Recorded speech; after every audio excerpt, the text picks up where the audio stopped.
Oh, baik. Assalamualaikum warahmatullahi wabarakatuh. Kembali lagi bersama saya, Tuna Farasik. Pada hari ini, kami dari kelompok Ekosistem Estuari, kelompok 3 Perikanan B, akan mempresentasikan hasil dari diskusi kami tentang ekosistem estuari. Ya, di sini ada anggota kelompoknya, ada Dia, ada Arkan, saya sendiri, lalu ada Fauzan, ada Yudian, dan juga ada Rifan. Next. Oke, pertama-tama sebelum kita mengenal ekosistem estuari lebih jauh, kita akan mengenal dulu apa itu estuari. Estuari sendiri merupakan wilayah pesisir yang semi tertutup yang mempunyai hubungan bebas antara laut terbuka dengan wilayah sungai. Jadi wilayah ini menerima masukan dari air laut dan juga dari air tawar. Nah, di estuari ini sendiri merupakan tempat pertemuan antara air tawar dengan air laut, dan nantinya akan menyebabkan wilayah tersebut menjadi memiliki perairan payau. Lalu dari kombinasi tersebut juga dia akan menghasilkan suatu kondisi suatu komunitas yang khas dengan lingkungannya yang bervariasi, karena tadi ada percampuran antara dua air, yaitu tawar dan juga air laut. Lalu di estuari ini tersebut juga terdapat titik temu antara arus air dengan arus pasang surut. Lalu juga pada estuari ini juga merupakan tempat jadinya percampuran dua air tadi, air tawar dan juga air laut. Nah, di estuari ini juga terdapat pasang surut, karena pada estuari tersebut juga kan tadi merupakan percampuran dua air tadi, ada dari laut, makanya ada pasang surutnya. Next. Nah, selanjutnya kita akan membahas tentang karakteristik dari ekosistem estuari tersebut. Seperti yang kita tahu, setiap ekosistem memiliki ciri khas dan karakteristiknya masing-masing. Seperti pada perairan tawar, perairan laut, dan juga yang kita akan bahas kali ini adalah perairan estuari. Nah, di dalamnya itu memiliki ciri khas, yaitu pada salinitasnya. Kita bisa melihat pada estuari ini, dia tingkatan salinitasnya bervariasi tergantung pada masukan air tawar dari sungai dan juga masukan dari air laut melalui pasang surut tadi. Jadi kita estuari ini punya salinitas variasi tergantung hal tersebut. Lalu selanjutnya dari substrat. Di estuari ini substratnya itu didominasi oleh lumpur yang berasal dari sedimen yang dibawa oleh sungai dan juga sedimen yang dibawa dari laut melalui pasang surut tadi. Lalu juga ada pasang surut. Nah, si pasang surut ini berperan sebagai pengangkut zat hara dan plankton, serta juga dia dapat mengencerkan dan mengelontorkan limbah yang sampai di estuari. Lalu ada sirkulasi air pada estuari ini, dia disebabkan karena adanya selang waktu mengalirnya air dari sungai ke dalam estuari dan juga selang waktu dari masuknya air laut melalui pasang surut air laut tersebut. Jadi masuknya air dari kedua wilayah tadi itu dia ada selang waktunya. Nah, jadi menyebabkan ada sirkulasi air di estuari. Lalu selanjutnya ada penyimpanan zat hara. Nah, di estuari ini dia menyimpan unsur hara yang diambil dari pohon mangrove, lamun serta juga ada alga. Nah, kalau kita lihat dari kedalamannya, wilayah estuari ini dia relatif dangkal dan juga wilayahnya masih menerima intensitas cahaya matahari yang cukup baik. Makanya di wilayah estuari ini juga organismenya bisa dibilang lumayan subur karena dia masih mendapatkan cahaya yang cukup baik. Next. Oke, selanjutnya ada tipe-tipe estuari. Tipe-tipe estuari ini dibagi menjadi beberapa tipe berdasarkan pengaruh dari beberapa faktor. Yang pertama ada kekuatan gelombang, lalu ada pasang surut, dan juga ada keberadaan sungai. Nah, tipe-tipenya itu kita bisa baca bersama-sama. Ada ambience and drown river, Valleys itu dia teluk dengan sungai dari lembah bukit. Jadi berupa teluk, sungainya itu mengalir dari lembah bukit. Terus juga ada wave dominated estuaries, dia estuari dengan dominasi oleh gelombang. Lalu juga ada wave dominated deltas, dia delta yang didominasi oleh gelombang. Lalu juga ada coastal lagoons and strand plains, dia lagun dengan hamparan tanah datar. Jadi tanahnya datar. Terus juga ada type dominated estuaries, dia estuary dengan dominasi pasang surut. Lalu ada type dominated deltas, dia delta dengan dominasi pasang surut. Lalu juga yang terakhir ada tidal creeks, yaitu daerah pasang surut dengan banyak anak sungai. Next. Oke, di sini ada siklus dari ekosistem estuari tersebut. Yang pertama kita dari si mangrove-nya. Mangrove di sini berperan sebagai produsen. Nah, si mangrove ini nantinya akan menghasilkan zat-zat yang dibutuhkan oleh konsumen-konsumen tingkat lanjutnya yang akan dikonsumsi demi metabolismenya dan juga demi kebutuhan hidupnya. Nah, si produk mangrove ini nanti akan dikonsumen oleh konsumen pertama, yaitu moluska, krustasea, algae, dan bakteria. Lalu si konsumen pertama juga nanti akan dikonsumsi oleh si protozoa, yaitu konsumen kedua. Si protozoa nanti akan dikonsumsi oleh amfipoda, yaitu konsumen ketiga. Lalu si amfipoda ini nanti akan dikonsumsi oleh si ikan kecil. Si ikan kecil nanti akan dimakan oleh ikan-ikan yang makan ikan kecil yang ukurannya sedang, yaitu dia konsumen 5. Dan si ikan-ikan kecil ini nanti dia akan dikonsumsi oleh konsumen 6, yaitu si ikan besar. Nah, nanti si ikan besar ini dia mati, dia akan mengalami pembusukan disebabkan oleh adanya bakteri pengurai. Nah, si bakteri pengurai ini nanti akan membusukkan si ikan besar yang sudah mati, dan nanti hasilnya itu akan digunakan oleh mangrove sebagai zat yang akan dibutuhkan oleh mangrove tersebut. Dan juga si ikan besar ini nanti pas mati juga bisa dimakan oleh burung pemakan bangkai. Oke, next. Oke, selanjutnya akan dijelaskan oleh teman saya, Ayun. Nah, selanjutnya ada jenis dan karakteristik organisme estuari. Seperti yang kita ketahui bahwa ekosistem estuari ini memiliki salinitas yang tidak konstan, sehingga menimbulkan estuari ini sifatnya unik. Nah, organisme di dalamnya itu memiliki kemampuan beradaptasi dengan lingkungannya. Ada 3 adaptasi. Yang pertama, morfologis, fisiologis, dan tingkah laku. Nah, apa sih adaptasi morfologis itu? Adaptasi morfologis itu merupakan suatu keadaan di mana organisme tersebut mampu menerima keadaan lingkungannya yang terjadi di alam dengan caranya itu memanfaatkan sesuatu yang tersedia di habitatnya. Nah, contohnya di sini organisme di substrat berlumpur. Mereka itu membentuk rumbai-rumbai halus atau biasa juga disebut dengan seta. Fungsinya itu agar menjaga bukan pernapasan agar tidak tersumbat oleh partikel-partikel lumpur. Nah, perubahan keadaan morfologis itu membuat organisme estuari memiliki ukuran yang relatif lebih kecil dibandingkan dengan organisme dengan jenis yang sama tetapi hidup di perairan laut. Nah, di sini itu contohnya ada Ilianassa obselata dan Scylla sp.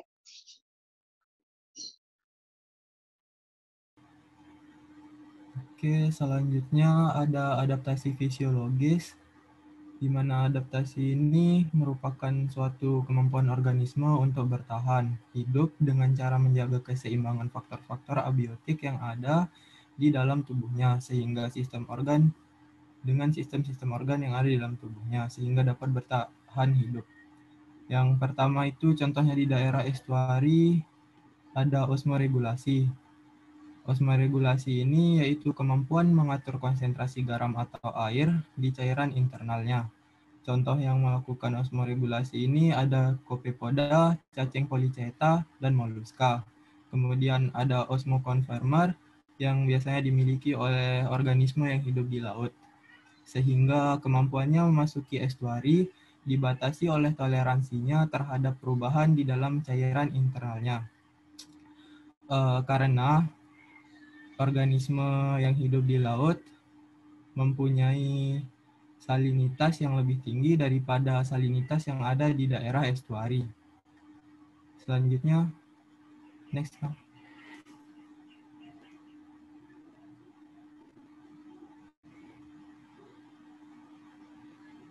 Selanjutnya ada adaptasi tingkah laku, Contohnya itu organisme estuari membuat lubang ke dalam lumpurnya. Kenapa dia membuat lubang? Karena di dalam lumpur itu terdapat nutrisi yang menjadi salah satu faktor agar organisme-organisme yang ada di daerah estuari tersebut dapat bertahan hidup. Keuntungan yang didapat dengan membuat lubang ke dalam lumpur tersebut adalah satu, pengaturan osmosis, karena di dalam lubang berarti organisme tersebut mempunyai kesempatan untuk berhubungan dengan air interestial yang salintasnya bervariasi dan suhunya kecil dibandingkan dengan air yang di atasnya. Kemudian kemungkinan dibangsanya kecil karena tadi dia membenamkan diri ke dalam lumpur. Yang ketiga, mampu mengubah posisi pada substrat karena organisme yang di estuari dapat berenang ke hulu dan ke hilir. Contohnya beberapa spesies kepiting seperti rajungan, ikan belana, ikan baung, ikan bandeng, dan lain-lain. Selanjutnya akan dijelaskan oleh teman saya, dia. Kemudian ada pemanfaatan ekosistem estuari. Pemanfaatan ekosistem estuari ini dapat dibagi secara ekonomi, ekologi, serta nursery ground dan feeding ground. Secara ekonomi, ekosistem estuari ini dapat dimanfaatkan sebagai wilayah pemukiman masyarakat, tempat budidaya perikanan sebagai jalur transportasi, wilayah penangkapan perikanan, serta dapat dimanfaatkan sebagai pelabuhan dan kawasan industri.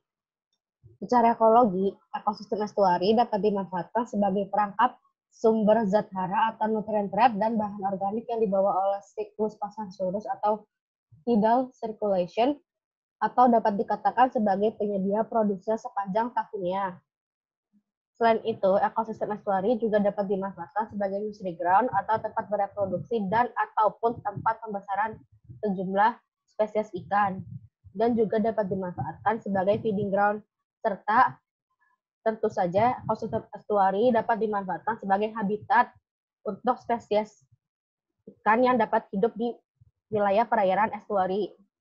Selanjutnya ada bedah jurnal yang akan dijelaskan oleh teman saya.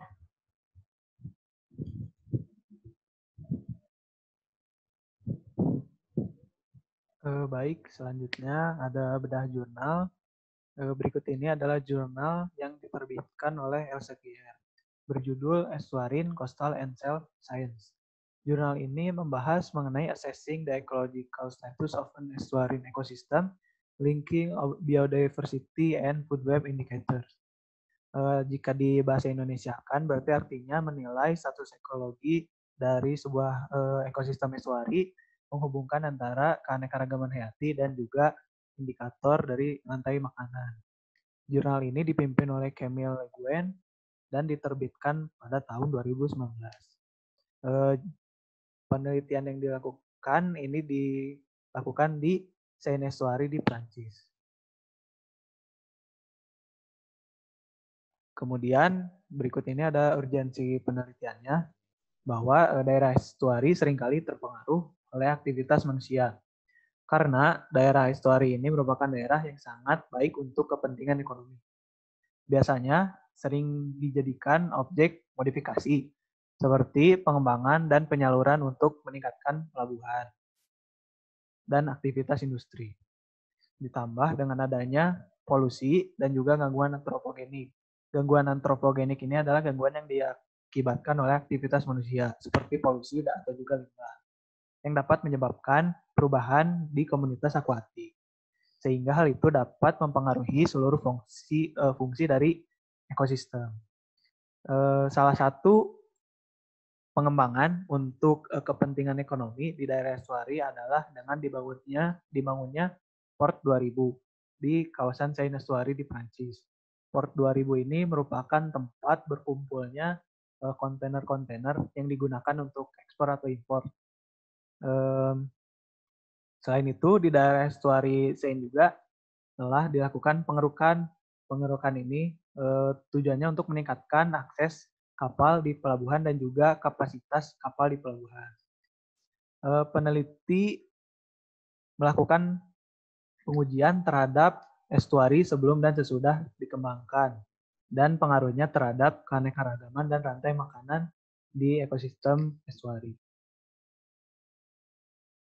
Kemudian ada metode penelitian yang dilakukan, yaitu penelitian dilakukan di 6 area berbeda namun tetap saling berhubungan dengan estuari.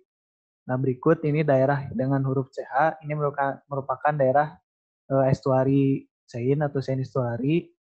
Kemudian daerah FH dan FS, ini merupakan daerah pantai Seine atau Seine Bay. Kemudian untuk yang daerah E ini merupakan daerah laut terbuka. Lalu untuk yang blok warna pink ini merupakan tempat dibangunnya Port 2000. Kemudian indikator yang digunakan dalam penelitian yang pertama ini ada keberagaman taksonomi, di mana untuk menilai keberagaman dalam tiap spesies atau tiap individu. Yang kedua ada multimetrik basis ikan LV atau Estuarine and Lagoon Fish Index. Tujuannya adalah untuk memilih metrik relevan yang diketahui sensitif terhadap gangguan antropogenik. Kemudian yang ketiga ada indikator berbasis model rantai makanan, singkatannya ENA atau Ecological Network Analysis, yang menjelaskan struktur dan fungsi tingkat trofik dan mencirikan sifat struktural rantai makanan secara keseluruhan. Kemudian ini berikut hasil dari jurnal penelitian ini, bahwa terjadi peningkatan biomasa dan keanekaragaman pada ikan dan Macrozubenthes di kawasan Seine Estuary. Peningkatan ini terjadi pada spesies ikan air laut.